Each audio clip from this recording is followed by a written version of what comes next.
کشمیریوں کے پاس نہ ہی تو اپنا پیسہ ہے تو نہ ہی کچھ اپنا فیصلہ کرنے کی طاقت ہے. کشمیر میں اتنا آسان بھی نہیں تھا ان کے لیے اس پہ اجارہ کرنا. 84,471 مربع میل رقبے کو ہم کہتے ہیں کشمیر. پاکستان کے ساتھ جانا ہے یا ہندوستان کے ساتھ جانا ہے یا خود مختار رہنا ہے.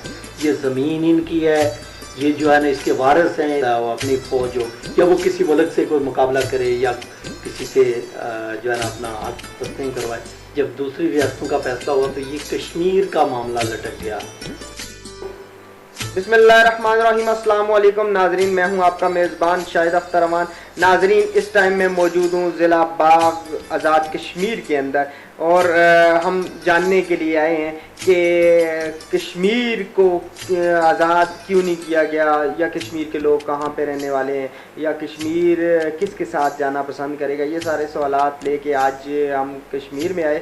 مختلف دکانداروں سے بات کی, اس کے بعد یہاں پہ بزنس مین ہیں ان سے بات کی, اور اس کے ساتھ ساتھ جو جاب کر رہے ہیں ان سے بات کی. تو ان کی طرف سے کوئی اتھینٹک بات ہمیں سامنے نہیں آئی, لیکن چند ایسے افراد تھے جنہوں نے ہمیں کہا کہ یہاں پہ سردار ممتاز الرحمان صاحب ہیں جن کا تعلق یہاں پہ ہیومن رائٹ سے بھی ہے, اور کہا کہ مزید جو ڈیٹیل دے سکتے ہیں یا تفصیلات دے سکتے ہیں یا جس حوالے سے بات کر سکتے ہیں وہی کر سکتے ہیں. اس ٹائم میرے ساتھ موجود ہیں. السلام علیکم. وعلیکم السلام ورحمۃ اللہ وبرکاتہ. سردار صاحب, بڑی مہربانی آپ نے ٹائم دیا. تو ہمارا پہلا سوال آپ سے یہ ہے کہ جب پاکستان اور ہندوستان علیحدہ ہوئے تو اس ٹائم کشمیر کا فیصلہ کیوں نہیں ہوا؟ بسم اللہ الرحمن الرحیم. آپ کا بہت شکریہ کہ آپ یہاں اتنی دور سے تشریف لائے. میں اس سلسلے میں آپ سے یہ عرض کروں کہ جب یہ 1947 میں پاکستان اور ہندوستان دو ملک بنے تو اس وقت ریاستیں تقسیم ہوئی اور اسی حساب سے ان کو یہ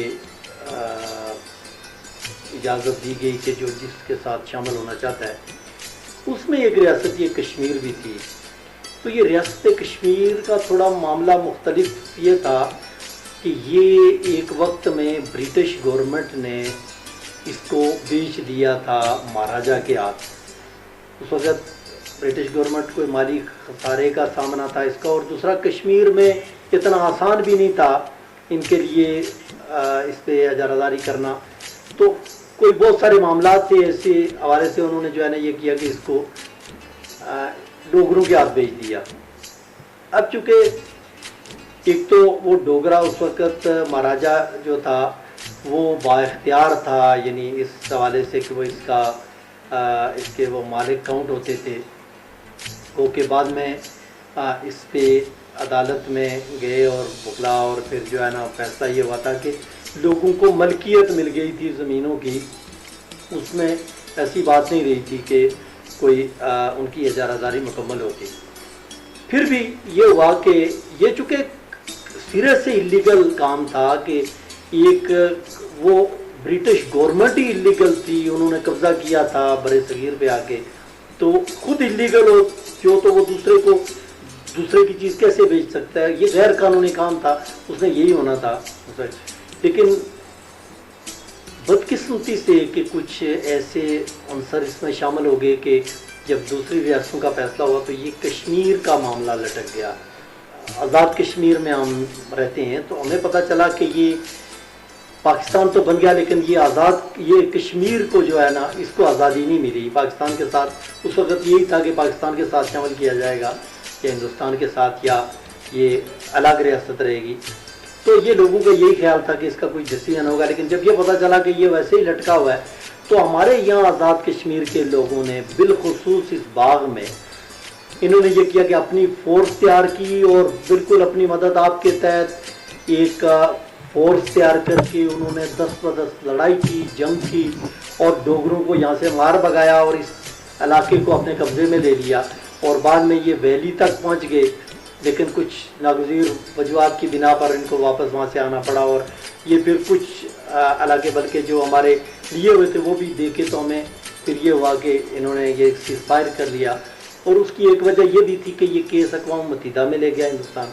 اور اس میں کچھ ایسی انہوں نے اقوام متحدہ نے ایک طے کیا کہ آئندہ ان دونوں پاکستان اور ہندوستان کو چاہیے کہ وہ اپنی پرانی پوزیشن پر چلے جائیں، اور اس کے بعد کشمیریوں کو یہ اختیار دیا جائے کہ ان کو حق خود ارادیت کا جو اختیار ہے وہ دیا جائے، اور اس کے بعد یہ ڈیسیژن کریں گے کہ انہوں نے پاکستان کے ساتھ جانا ہے یا ہندوستان کے ساتھ جانا ہے یا خود مختار رہنا ہے۔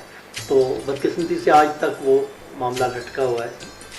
اچھا، ہم نے دیکھا ہے کشمیر کے اندر جتنی بھی ہے مطلب وہ زمین کشمیریوں کے اپنے نام پہ ہے، یہاں پہ نہ پاکستان کا کوئی بندہ آ کے اپنی یہاں پہ زمین لے سکتا ہے، نہ ہندوستان کا آ کے لے سکتا ہے، بلکہ پورے ملک میں پوری دنیا میں سے کوئی بھی ایسا افراد یہاں پہ آ کے زمین نہیں لے سکتا۔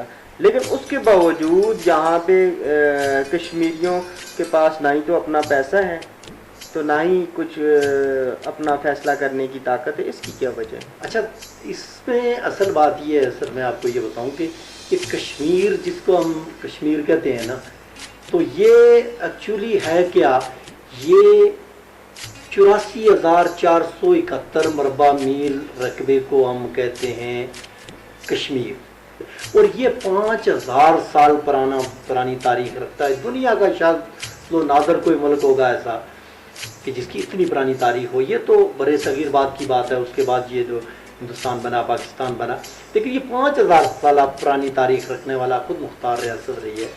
اس کی آج جو پوزیشن ہے یہ 84,471 مربع میل رقبہ ہے۔ اس کو آپ یوں کہہ سکتے ہیں کہ اگر اس کو یہ آزاد یہ درجہ ملے اس کو، تو یہ رقبے کے اعتبار سے 112 دنیا کے آزاد ممالک سے بڑا ہے، اور آبادی کے اعتبار سے یہ 135 ممالک سے بڑا ملک بنتا ہے۔ اس کے یعنی آپ یہ سمجھ لیں کہ 46 اضلاع ہیں، 4 صوبے تھے۔ ہم اس کو آزاد کشمیر کہتے ہیں جو 4,500 مربع میل رقبہ ہم نے آزاد کروایا، اور اس کے علاوہ جو گلگت بلتستان 28,000 مربع میل، تو اس کو ہم جو ہے نا یہ کشمیر تصور کرتے ہیں، اور ہندوستان اس کو POK کہتے ہیں، اور ہم اس کو مقبوضہ کشمیر کہتے ہیں۔ اب جھگڑا دو ممالک کا آپس میں، یہ کوئی دیکھیں سرحدی تنازع ہے نہیں کہ آپس میں ان کا آپس میں تنازع ہو، یہ اصل میں ایک ملک کی قسمت کا معاملہ ہے، اور بڑی یعنی حیرت ہوگی آپ کو یہ سن کر کہ یہ بین الاقوامی تسلیم شدہ ہمارا مطالبہ، اور جو پوری دنیا کے منصفوں نے اس بات کو تسلیم کیا کہ یہ حق خود ارادیت کشمیریوں کا حق ہے، یہ زمین ان کی ہے، یہ جو ہے نا اس کے وارث ہیں، اس کے مالک ہیں، اور یہ اپنی مرضی سے فیصلہ کر سکتے ہیں۔ دیکھیں ہمیں انڈیا میں وہاں یہ ہوا کہ انہوں نے 8 لاکھ کے قریب فوج وہاں جو ہے نا تعینات کی ہوئی ہے ان پہ، اور وہ اپنی مرضی سے فیصلے کرواتے ہیں۔ اب یہ ہے کہ ادھر بھی ایموشنل بلیک میلنگ ہے۔ اب یہ ہے کہ یہ دونوں طرف سے، اور ہمارا وکیل جب کمزور ہو گیا اور یہ معاملہ وہیں کا وہیں لٹکا رہ گیا، اب اس کا ڈیسیژن تو تب ہوگا نا جب کہ اس نے آزاد رہنا ہے، اس نے خود مختار رہنا ہے، اس نے پاکستان یا ہندوستان میں سے کس کا ڈیسیژن لینا ہے، یہ تو اس وقت ہوگا جب یہ اس پوزیشن میں ہوگا۔ جب آپ اس کی پوزیشن دیکھ رہے ہیں کہ آج یہ یہاں کوئی مسلط کر کے وہ بھیج دیں گے اپنی مرضی سے، ادھر وہ اپنی مرضی سے وہ کر دیں گے، تو ان کے ڈیسیژن کا فیصلہ کیسے ہوگا، اس کا ڈیسیژن ہوگا کیسے، ان میں یہ یعنی معاملہ حل کیسے ہو سکتا ہے؟ یہ جب تک یہ ان ضابطوں کے تحت نہیں ہو سکتا جو اقوام متحدہ نے جو کیس دائر ہے اس طریقے سے نہیں حل ہو سکتا، اس وقت تک اس کا کوئی حل نہیں ہے۔ یہ جو آپ نے فرمایا کہ ان کے یعنی اپنی زمینیں بھی ہیں، اب یعنی خود مالک بھی ہیں، پھر یہ ان کو ڈیسیژن کی اختیار نہیں ہے، تو یہ تو چونکہ پھر آپ اگلی بات سمجھتے ہیں نا کہ اس میں کیا کیا مسائل پیش ہیں ان کو، باوجود اس کے کہ یہ گورنمنٹ ہے ہماری، یہ وزیر اعظم ہوتا ہے یہاں کا، یہ کوئی وزیر اعلیٰ نہیں ہوتا، وزیر اعظم ہوتا ہے وہ جہاں کا بھی ہو، کسی چھوٹے ملک کا ہو یا بڑے کا، لیکن اس کا یہاں اختیار بالکل نہیں ہے، اس لیے کہ اس کے اوپر جو ہے نا چیف سیکرٹری اختیارات استعمال کر رہا ہے، ادھر وزیر امور کشمیر بنایا گیا ہے، یعنی ایسے یہ اپنی مرضی سے ایسے لوگوں کو وہ یہاں لایا جاتا ہے جو یعنی فیصلہ ان کی فیور میں کریں۔ تو اس لیے لوگوں کے یہاں جو بنیادی مسائل ہیں ایون کہ وہ بھی حل ہونا کافی مشکل ہے. تو باقی یہ تو دور کی بات ہے کہ یہ اس کی دیکھیں نا اپنی فوج نہیں ہے کہ یہ اپنا ایک سیٹ اپ ہو, اس کے پاس اپنا اسلحہ ہو. ناظرین یہ تھے ہمارے ساتھ سردار ممتاز الرحمان. جیسا کہ آپ نے ان کی زبانی سنا کہ آج ایک کشمیری کیا سوچتا ہے, ایک بچہ کیا سوچتا ہے, ایک نوجوان کیا سوچتا ہے, اور اس پہ کیا بیت رہی ہے کہ آج فیصلے جو ہیں ان کی اپنی مرضی سے نہیں ہو رہے بلکہ کسی اور سے حساب سے ہو رہے ہیں, جیسا کہ انہوں نے واضح طور پہ سب کچھ بتایا. ناظرین اپنے میزبان شاہد اختر امان کو دیں اجازت. اللہ نے کے پان.